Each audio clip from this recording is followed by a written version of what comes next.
नमस्कार दोस्तों, फिर से स्वागत करता हूं आपका। मैं संतोष, आपका होस्ट। आज हम बात करने वाले हैं भारतीय संविधान के प्रियम्बल की, जी, उसके उद्देशिका की।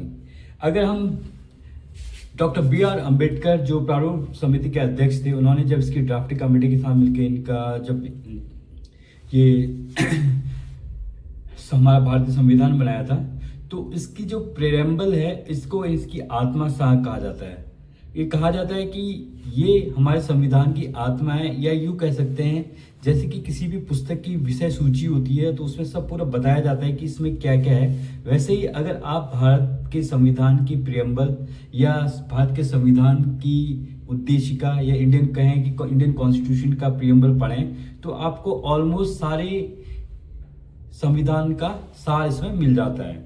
तो जैसे कि कोई भी गवर्नमेंट एम्प्लॉय हो, या आप किसी भी स्टेट लेवल की तैयारी कर रहे हैं, या आप किसी नेशनल लेवल की परीक्षा के लिए तैयारी कर रहे हैं, मान लीजिए IAS PCS, या आप किसी भी समूह को या SSC में, तो कहीं ना कहीं इंडियन कॉन्स्टिट्यूशन आपकी एग्जाम में बहुत ही इंपॉर्टेंट होता है, और उसमें कहीं ना कहीं आपका प्रियम्बल से कोई ना कोई क्वेश्चन किसी न किसी एग्जाम में जरूर आता है।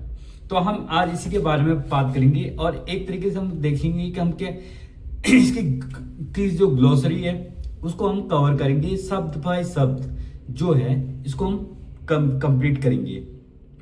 तो जैसे कि प्रियम्बल में स्टार्टिंग होता है, जैसे हम भारत के लोग भारत को एक संपूर्ण प्रभुत्व संपन्न समाजवादी पंथ निरपेक्ष लोकतंत्रात्मक गणराज्य बनाने के लिए तथा उसके समस्त नागरिकों को सामाजिक आर्थिक राजनैतिक न्याय विचार अभिव्यक्ति विश्वास धर्म और उपासना की स्वतंत्रता प्रतिष्ठा और अवसर की समानता प्राप्त करने के लिए तथा उन सब में व्यक्ति की गरिमा और राष्ट्र की एकता और अखंडता सुनिश्चित करने वाले बंधुता बढ़ाने के लिए दृढ़ संकल्प होकर अपनी इस संविधान सभा में आज तारीख 26 नवंबर 1949 मिति मार्गशीर्ष शुक्ल सप्तमी संवत 2006 विक्रमी को एतद द्वारा इस संविधान को अंगीकृत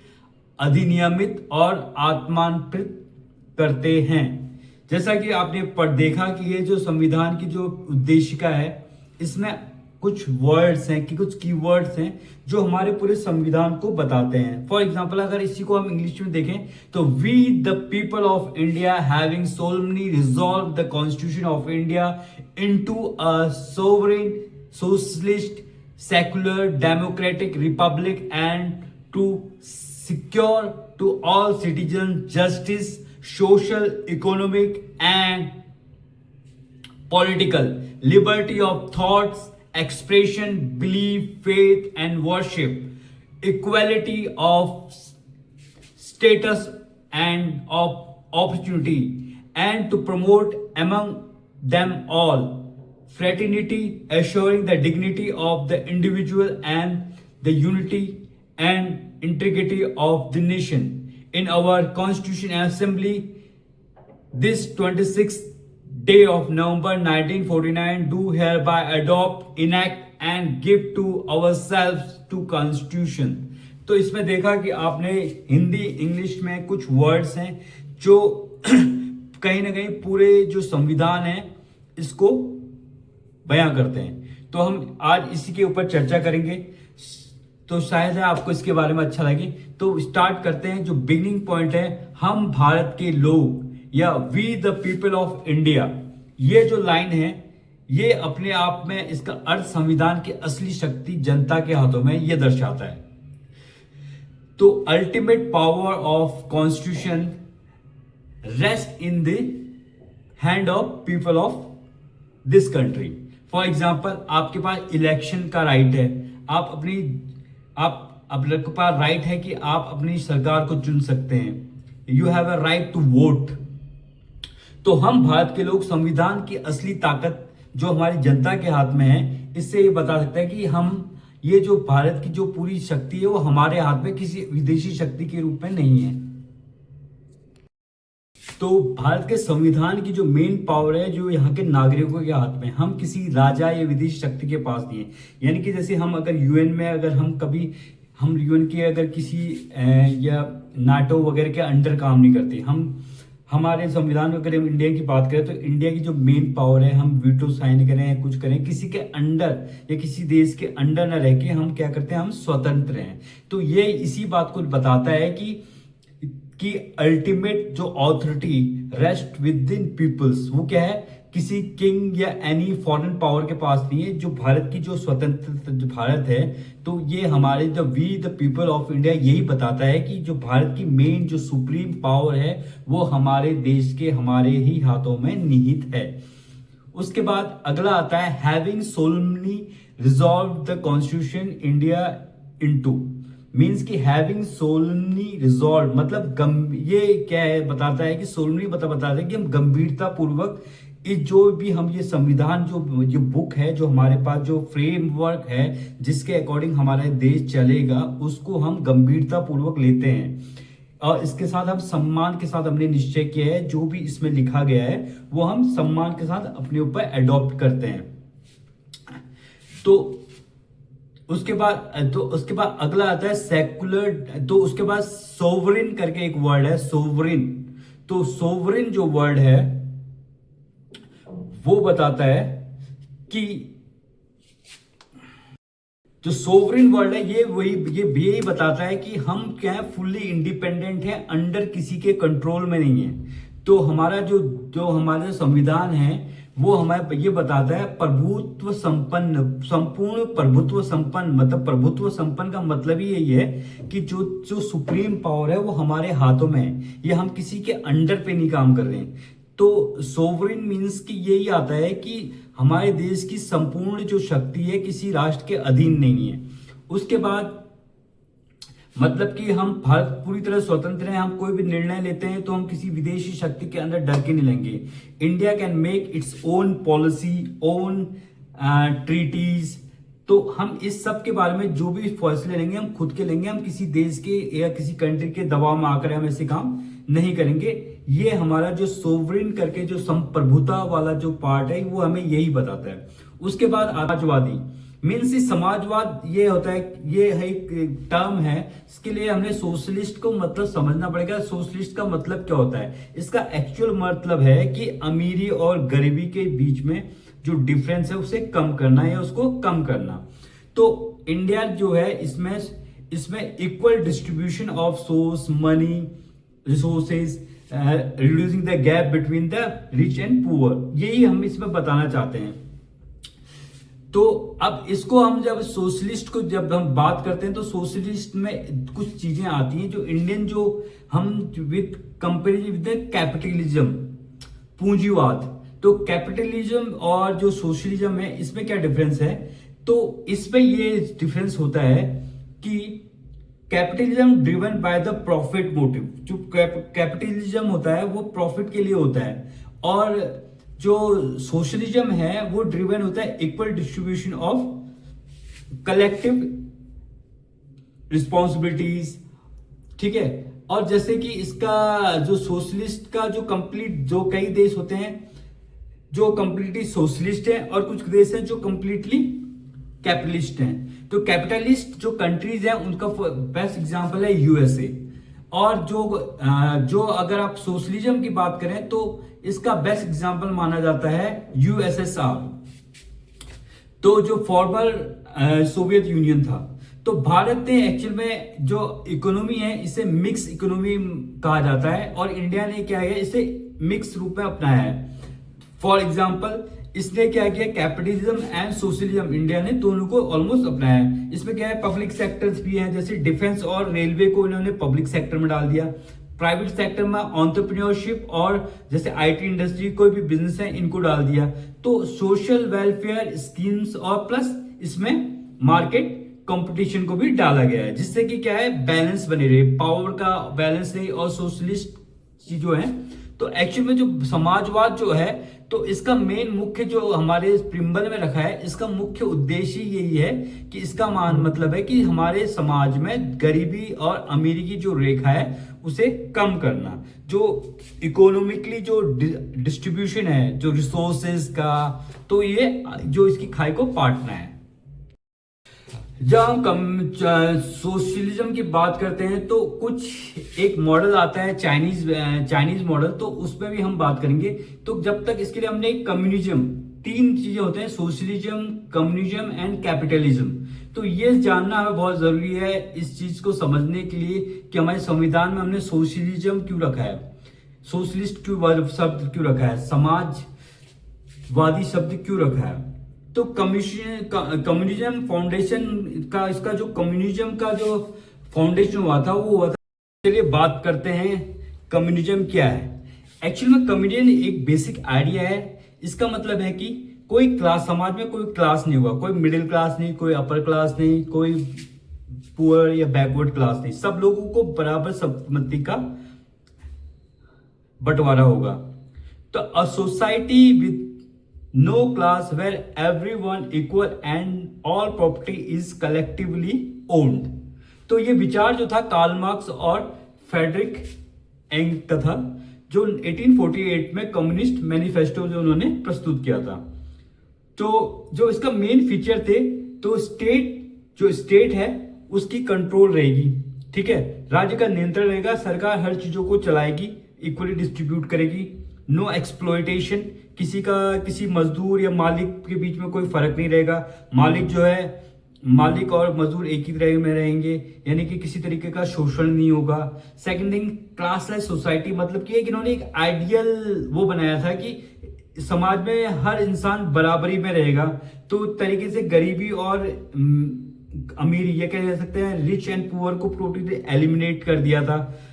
और नो प्राइवेट प्रॉपर्टी, उन्होंने बोला कि कोई भी प्राइवेट प्रॉपर्टी नहीं होगी, जो भी होगी वो गवर्नमेंट द्वारा रन होगी, ठीक है। और सब कुछ रिसोर्स, जितने भी जो रिसोर्सेस हैं, भले एग्रीकल्चर हो या आपकी कोई भी चीजें हैं, वो किससे, वो सारी जनता से कनेक्टेड रहेगी, यानी जनता से बिलोंगिंग्स होंगी। यानी resources are belongs to a nation और belongs to a country, the citizen जो भी उस कंट्री के हैं। तो कम्युनिज्म वेस्ट, तो एक्चुअल में जो ये रियल लाइफ में जब इन्होंने देखा जाए तो ये थोड़ा सा प्रॉब्लमेटिक था कम्युनिज्म। बट क्या हुआ कि इसका जो मेन इफेक्ट आइडियली वो प्रॉपर नहीं हो पाया। अब अगला जो हमारा वर्ड आता है हमारे प्रियम्बल में, वो है सेकुलर। तो सेकुलर जो वर्ड है, ये हर धर्म को समान रूप से इक्वल रिस्पेक्ट देना बताता है। तो क्या हम सब जानते हैं कि इंडिया में क्या है, कहीं ना कहीं डाइवर्सिटी है, यहाँ हर धर्म के लोग आजादी से पहले भी रहते थे, आजादी के बाद भी रहते हैं। इवन दो इंडिया ही एक कंट्री है जहां से बहुत सारे धर्मों का जन्म हुआ है, जैसे कि जैनिज्म, बुद्धिज्म, सिखिज्म, ये सब धर्म यहीं से निकले हैं। तो जो लोग यहाँ पैदा हुए हैं उन्हें कहीं असुरक्षा महसूस न हो, तो इसके लिए एक वर्ड डाला गया सेकुलर,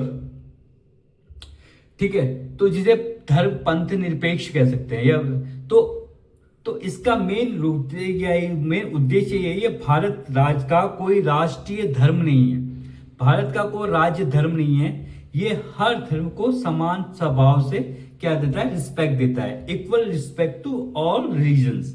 तो पंथ निरपेक्ष का मतलब ही यही होता है, हर धर्म को समान रूप से सम्मान देना। उसके बाद आता है हमारे उसमें आता है वर्ड आता है डेमोक्रेटिक। तो डेमोक्रेटिक मतलब होता है कि लोकतंत्र। भारत में लोकतंत्र है, यानी कि हम ऐसी डेमोक्रेसी में रहते हैं जहां हमें ये अधिकार देती है, हमारे संविधान हमें यह अधिकार देता है कि हम अपनी सरकार चुन सकते हैं। डेमोक्रेटिक मतलब लोकतांत्रिक। A government chosen bye a people, direct और इनडायरेक्ट। जो हम चूज करते हैं तो इसलिए हम क्या है, रिप्रेजेंटिंग करते हैं, एक इंडिया रिप्रेजेंट करता है एक डेमोक्रेसी को, यानी कि लोकतंत्र को।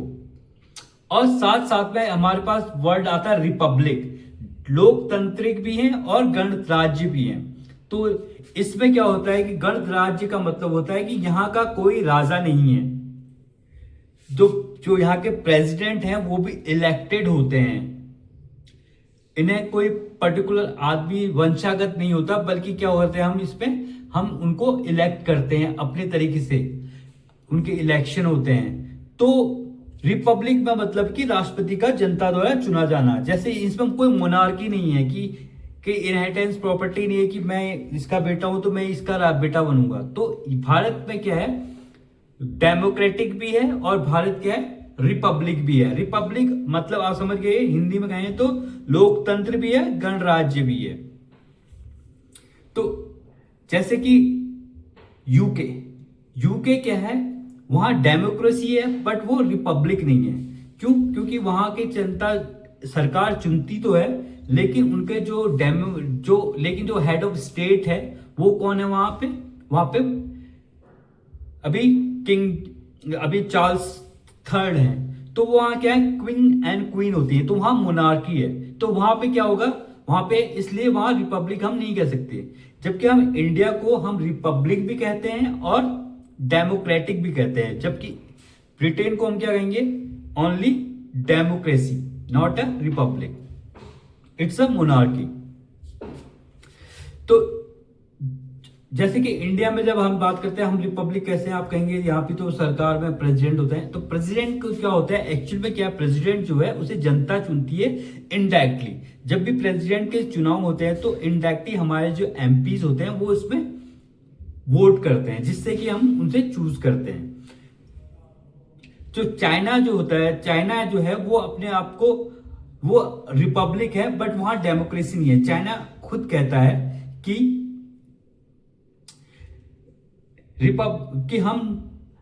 China call itself Republic but not a true democracy. तो एक्चुअली क्या होता है कि चाइना में क्या है कि वहां रिपब्लिक और not a full democracy China में इसलिए नहीं है क्योंकि वहां टेक्निकली क्या है, लोग रिपब्लिक हैं बट क्या है, हेड ऑफ द स्टेट जो होता है इलेक्ट होता है, लेकिन स्वतंत्र चुनाव नहीं होते वहां पे। जैसे इंडिया में हम सेपरेटली चुनाव करते हैं, चाइना में वो नहीं होता है।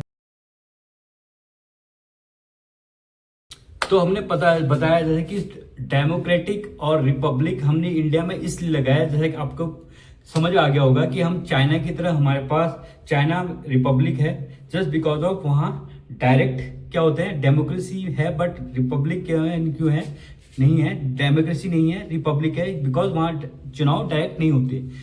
जो यूके है वो क्या है आपका, वो डेमोक्रेसी है बट रिपब्लिक नहीं है, जब बिकॉज ऑफ दैट वहाँ मोनार्की है, वहाँ चुनाव। बट इंडिया में क्या है कि हम गणराज्य भी हैं और लोकतंत्र भी हैं, मीन्स कि इंडिया में दोनों चीजें हैं। अब एक वर्ड आता है सोवरिन। सोवरिन मतलब होता है यहाँ पे कि फुल्ली इंडिपेंडेंट नेशन, मतलब कि हमारे देश का जो भी हम सोवरिन मतलब कि हम क्या है, प्रभुत्व संपन्न है, हमारे अंदर क्या है सब कुछ, हमारे जो भी सोली मतलब हम जो भी निर्णय लेंगे हम खुद से, हमें किसी और से इजाजत लेने की जरूरत नहीं है। अगला आता है आपका to secure all its citizen, यानी कि यहां पे बताता है कि हमारे जितने भी समाज में जितने भी लोग हैं हम उनकी सिक्योरिटी का जिम्मेदारी लेते हैं। तो यानी कि इस भारत का जो नक्शा है, जो भारत का जो मैप है, उसके इस बाउंड्री के अंदर जितने भी लोग हैं उसकी सुरक्षा देश की जिम्मेदारी होती है। अगला वाला और दूसरी है to secure all its citizens का मतलब होता है अपने सभी नागरिकों को यह अधिकार और मूल्य देना कि हम अपने देश की सुरक्षा करना, यानी कि आपकी कंट्री फर्स्ट, ये वैल्यू इसमें निहित होती है। तो अगला है justice, social, economic and political, यानी कि आजादी किसकी, आपकी सोशल, इकोनॉमिक एंड पॉलिटिकल, यानी कि आप भारत के जितने भी नागरिक हैं उनका ये अधिकार है कि उन्हें सोशली अब समाज में भेदभाव ना हो, उन्हें किसी तरीके से नस्ल या भेद या धर्म, कास्ट या क्रीड के साथ कोई भेदभाव ना हो। आर्थिक न्याय मतलब कि सबको समान अवसर मिलना, यानी कि फॉर एग्जांपल इसमें हम कह सकते हैं कि अगर कहीं गवर्नमेंट कोई विज्ञप्ति निकालती है तो कोई आदमी अपने आप को नहीं डालती, बल्कि उसे क्या करना पड़ेगा, पब्लिक में एक इश्तिहार देना पड़ेगा, गवर्नमेंट को बताना पड़ेगा इतनी विज्ञप्ति हैं, इसकी ये पात्रता है, और सबको इक्वली डिस्ट्रीब्यूट करेगा। राजनीतिक न्याय मतलब कि राजनीति में कि हम जो सबको वोट और भागीदारी, यानी कि डेमोक्रेसी में सबको क्या होगा कि इक्वल क्या होगा कि सबको भागीदारी का अवसर दिया जाएगा। आपके किसी भी तरीके से आपसे इनजस्टिस नहीं होगा। आपको क्या होगा, सोशल जस्टिस में एंड ऑफ डिस्क्रिमिनेशन नहीं होगा, आपका कहीं से आपका शोषण नहीं होगा। तो शोषण के खिलाफ ये लाइन हमें ये बताती है। उसके बाद आता है liberty of thought, expression, belief, faith and worship. ये हमें सोचने, बोलने, विश्वास करने और पूजा करने की स्वतंत्रता देती है। मतलब कि अगर हम भारतीय हैं तो हम समाज में हमारे विचार, अभिव्यक्ति, हमारी जो अभिव्यक्ति, हमारा विश्वास, धर्म और उपासना करने की हमें क्या देती है, स्वतंत्रता देती है। तो यानी कि हमारा जो संविधान है ये हमें फ्रीडम देता है कि हम कहीं भी अपने विचार, अपनी अभिव्यक्ति को दे सके। अगर आपने देखा होगा अभी हाल फिलहाल में बहुत सारे प्रोटेस्ट हो रहे हैं, तो इसका रीजन ही यही है कि हम प्रोटेस्ट कर पा रहे हैं, किसी चीज के बारे में हम बता पा रहे हैं कि हमें हमारा संविधान हमें ये पावर देता है कि हम अपनी बात को कहीं भी रख सकते हैं, बट शांतिपूर्वक, बिना किसी उपद्रव के। तो जैसे आप पॉलिटिकल जस्टिस, यानी कि आपके जो भी राइट्स हैं, जो भी आपके, तो ये सब हमारा संविधान ही हमें इस चीज के लिए हमें अलाउ करता है। जैसे कि आप किसी भी धर्म से हैं तो आप अपनी उपासना जैसे आपका करते हैं, जैसे आपके व्यक्ति, जैसा आप विश्वास है, आपको किसी चीज में विश्वास है तो आपको कोई फोर्सफुली उस जगह से हटा नहीं सकता। ये इस बात का कहने का मतलब है। प्रतिष्ठा और अवसर की समानता, अगला वर्ड है प्रतिष्ठा और अवसर की समानता। मतलब हर इंसान की खुद की रिस्पेक्ट होती है। तो ये हमें अलाउ करता है, जो हमारे फंडामेंटल राइट्स हैं कहीं ना कहीं ये उसको इंगित करता है कि हमारे पास ये बताता है, ये दिशा या प्रिम्बल ये बताती है कि हर इंसान की प्रतिष्ठा है, तो हमें उससे प्रतिष्ठा पूर्वक बात करनी है, उसके मान सम्मान को हानि नहीं पहुंचानी है। और अवसर, जो भी हमारे पे गवर्नमेंट टेकन या हमारे जो है अवसर, सभी को बराबर प्राप्त हो, जिससे समाज उत्थान की ओर अग्रसर हो सके। So liberty of thought, expression, belief, faith and worship, यहां इसका मतलब यही है कि हमारा जो फ्रीडम है ये सब करने की हमें देता है। अगला है fraternity, assuring with dignity of the individual and the unity, integrity of the nation in our constitution। ठीक है, हमारा जो ये बताता है कि हमारे जो भाईचारा है, जो व्यक्तित्व की गरिमा और राष्ट्र की एकता, अखंडता को निश्चित करे। मतलब कि हमें आपस ये बताता है कि जो देश में है कि जो मेन यूनिटी है, डाइवर्सिटी ऑफ यूनिटी, जो खूबसूरती है भारत की, ये बनी रहे। इस पे हमें क्या करना है, इसे जोड़े हुए रखना है, सुनिश्चित करना है। हमें अपनी व्यक्ति की गरिमा, राष्ट्र की एकता को सुनिश्चित करते हुए भाईचारे को मेंटेन करके रखना है। ये नहीं कि हम क्षेत्रवाद या भाषाई रूप में, जैसे कि हमारे जो संविधान निर्माता थे उन्हें ये पता था कि भारत बहुत बड़ा देश है। जब अंग्रेज भारत को छोड़ के गए तो उस समय क्या हुआ था कि यहाँ बहुत सारी 500 से ज्यादा रियासतें थी, और उन सबको जब असेंबल किया तो लोगों के सोच में, डिफरेंस में, जात में बहुत ज्यादा ही डिफरेंस था। अभी भी हमारे देश में बहुत सारी, अक्सर हम सुनने में मिलता है हिंदी को मातृभाषा क्यों रखा जाए, भारत में कई भाषाएं हैं, तो लिंग्विस्टिक डिफरेंसेस हैं हमारे वहाँ, भाषाई डिफरेंसेस हैं। उसके बाद हमारे पास north and south, north east and rest of India, ये कुछ चीजें हैं जो हमें कहीं ना कहीं चीजों को पे डिफरेंसेस पैदा करते हैं। तो इसी चीज को हमारे संविधान निर्माताओं ने पहले ही सोच लिया था, तो इसी के ऊपर इन्होंने ये वर्ड डाले हैं, भाईचारा जो व्यक्ति की गरिमा, राष्ट्र की एकता, अखंडता को सुनिश्चित करे। यानी कि हम आपस में जितने भी लोग हैं, हमें एक फ्रेटर्निटी रहनी चाहिए। तो इसके बाद आता है, in our constitution assembly is 26 day of November 1949। तो ये वो दिन था जब हमने इस संविधान को हमने अडॉप्ट किया था। तो जब हमने इसे इस पे वर्ड है अडॉप्ट, मतलब इसे हमने अडॉप्ट किया है, हम स्वीकार करते हैं, अपनाते हैं। और इनेक्ट मतलब कि इसे लागू भी करते हैं, और गिव अवर सेल्व्स, ठीक है, ये हम अपनी तरफ से आत्मसात करते हैं। इसके बाद क्या हम अपना देते हैं, इसको पूरा देते हैं कि आत्म न्याय, स्वतंत्रता, समानता और भाईचारा के साथ इस क्या करते हैं, इसे we give it a force of law. तो इनेक्ट करेंगे इसको, वी अडेप्ट करते हैं इस कॉन्स्टिट्यूशन को एक लॉ के रूप में, हम इसे अडॉप्ट करते हैं।